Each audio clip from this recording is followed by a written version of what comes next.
Okay, boys and girls, welcome back. Redmissed in the house once again. How you doing? I hope everyone's doing great. I'm doing great.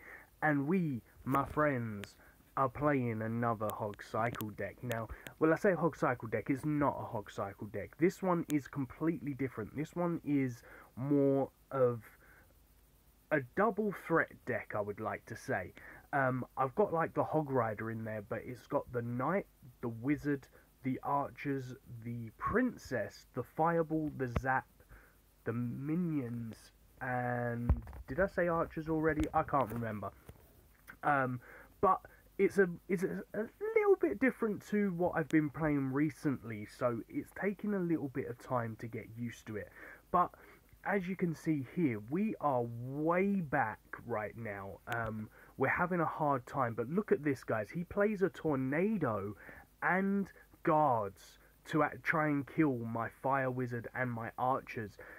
Don't do that, guys. The Tornado does not stop things from attacking.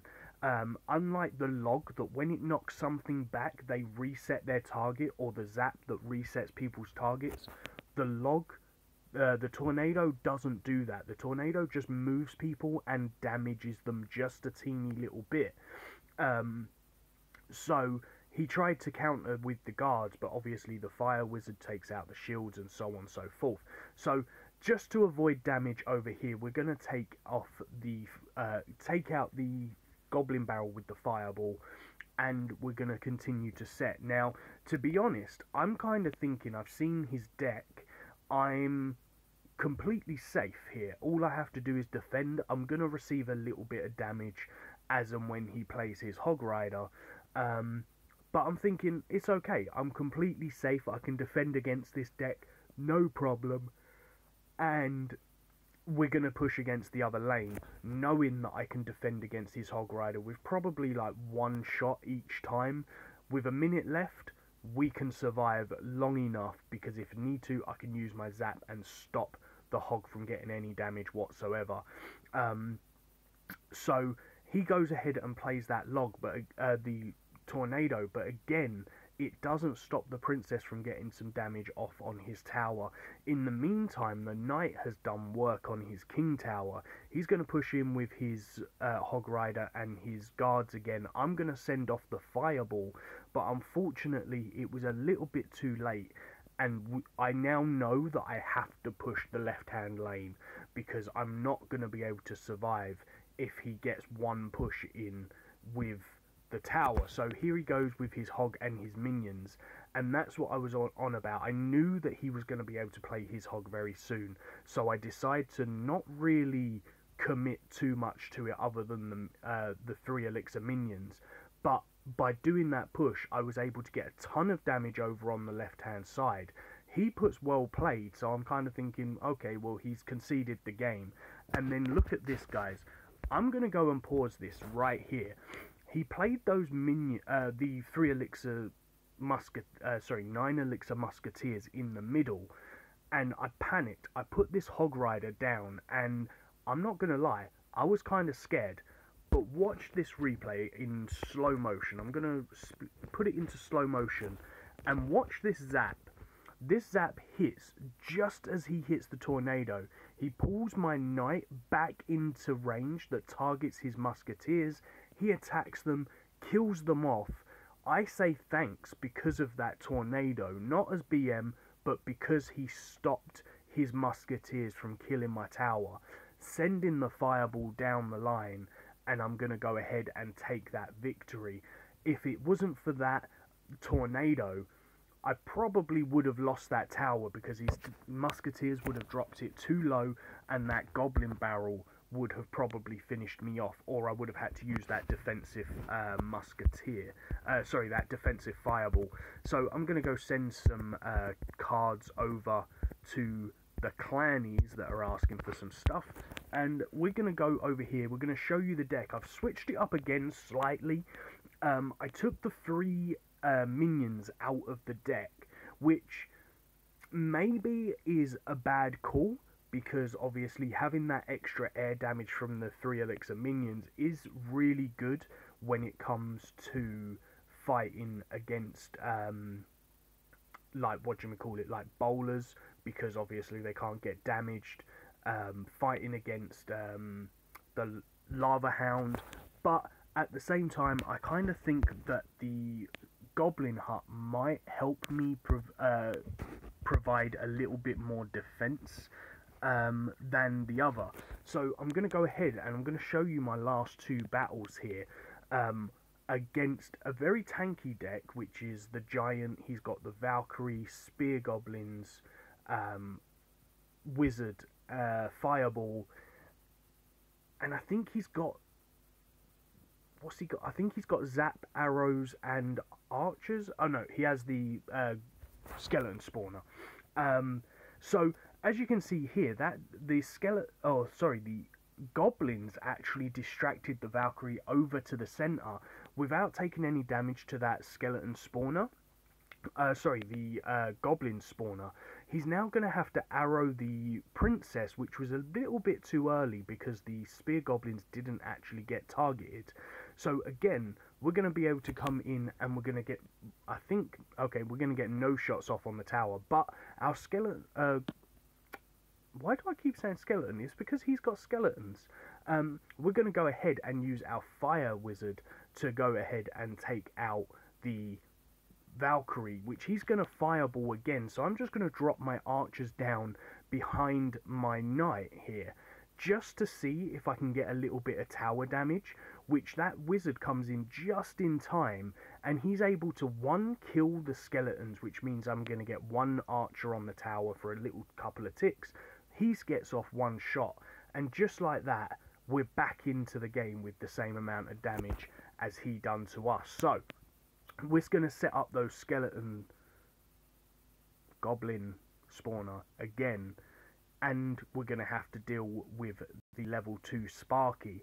Now, I'm not going to lie, when I saw that Sparky, I was kind of wishing that I still had the rocket in the deck from the old deck that I was running, but I decided to take it out and put in the fireball just because the deck was running at like 1.8 with the fireball, with the rocket, whereas with the fireball it's only running at 3.6. So 2 elixir, not too bad, but the fact that you can use the fireball in a lot of situations can help out quite a lot, if I'm honest. So as you can see here, we're looking good. This is what I'm talking about, sending in 6 elixir to kill an ice fire wizard and do a load of damage to a giant. I probably wouldn't have been able to bring it upon myself to do it. So using a fireball, on the other hand, that's well worth the value, because obviously we're going to still do a little bit of damage to the giant, but we're going to get a kill the fire wizard, which is a good thing for us. So once again, we're going to use the goblin spawner to distract the giant. We're going to have the wizard doing some good damage, the knight doing some good damage. He's not got anything that he can break through our deck with, because he's always defending. Again, the fireball to take care of the wizard over there, and then we could have zapped afterwards, which we were actually ready to do because he played the goblin, but we took the victory right there. So it's got its ups and downs. Obviously, if I had the fireball, the rocket instead of the fireball, I probably would have struggled a little bit more, because when it comes to a card, I really want to try and get the most amount of profit from that card I possibly can. So as you can see here, my fire wizard and my archers are going to go down to counter his hog rider, and the reason why I do that is because now I can add my hog rider and add to that push. He's actually going to go ahead and log them back, which done me a favour because it meant I had enough elixir to actually play that zap as well. The fire wizard is going to get one shot off on that tower after killing his barbarians. So if you think about it, with a wizard and 2 archers and a zap, I've just killed a hog rider, barbarians, and we've gone and got a ton of damage onto his tower. So that is a good amount of value, if you ask me.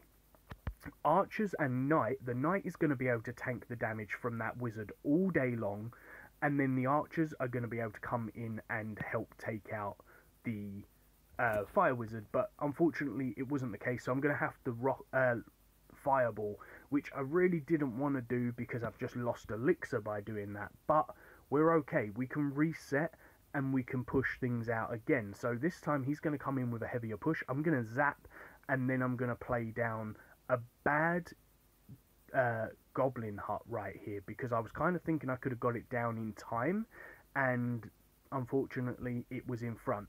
But on the upside, he wasted his log doing that. I think he wanted damage to get rid of the spear goblins, get damage on the hut, but then also get damage on the tower. But now I know that I can play my princess in complete safety, because she's not going to be able to get killed for a couple of minutes. So princess and wizard, and now the hog is going to go down on the line. He's going to have to play his barbarians, which I can use my zap. The princess and the fire wizards are going to take out the barbs again, and we've reset. We're back to our spawner over here. I'm going to use the the archers to absorb the fire spirits. The knight is going to go ahead and take out the hog with only one shot on the tower. And now we're in trouble. If he plays his royal giant, we're screwed. So hog rider and knight goes down. Fireball goes down as well, just as he plays those barbarians. The zap goes down on the floor as well, and we're able to get a good little push. He's not got anything. We're going to use the goblin hut to absorb the hog once again. He should have played his royal giant, but because he didn't, he's just cost himself the game. I'm really not sure what he's doing. He should have played his royal giant like 5 or 6 times by now to win the game, and he didn't. So we were able to win it, all because we made him panic, because we were putting stuff down just as it come out. That fireball is what made him panic, because he lost his barbarians as soon as he put them down, so he panicked. If he used his royal giant, he probably would have managed to overpower me and obviously take out that 200 damage. There's no way I would have stopped 200 damage from a full health royal giant dropped on the line. It's impossible.